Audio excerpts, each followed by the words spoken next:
1845, two of the world's most advanced ships of their time, the HMS Erebus and the aptly named HMS Terror, set sail from England on a mission to find the Northwest Passage.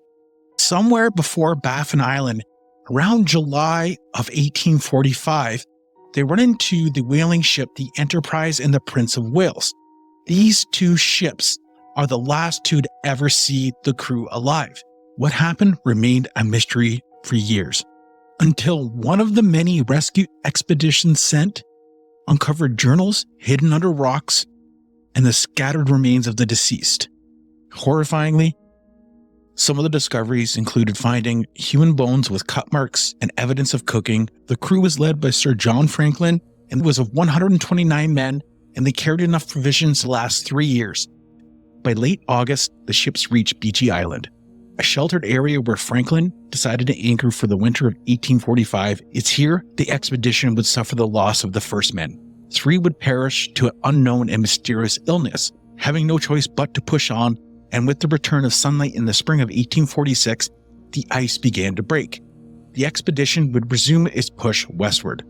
Franklin took his journal and started scribbling down notes about weather and the ship's position. He paused, pen hovering above the page, and wrote, "The season closes in, and the ice forms around us faster than expected, but spirits remain high. We must press on."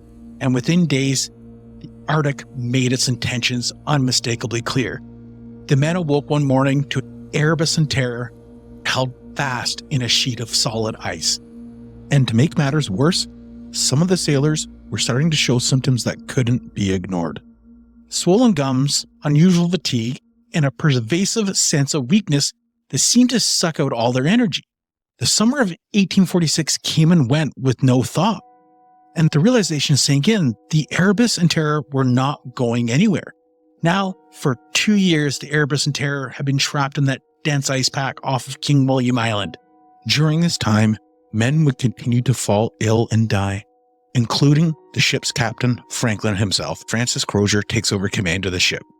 It's here they're at their most desperate moment, out of supplies after years at sea with absolutely nowhere to go. After hours of discussion, Crozier finally gives the order they're going to abandon the ships. At the time that they had left the 2 ships behind, 29 men had already passed away from starvation and the illness, and the remaining 105 would make their way across the Arctic ice.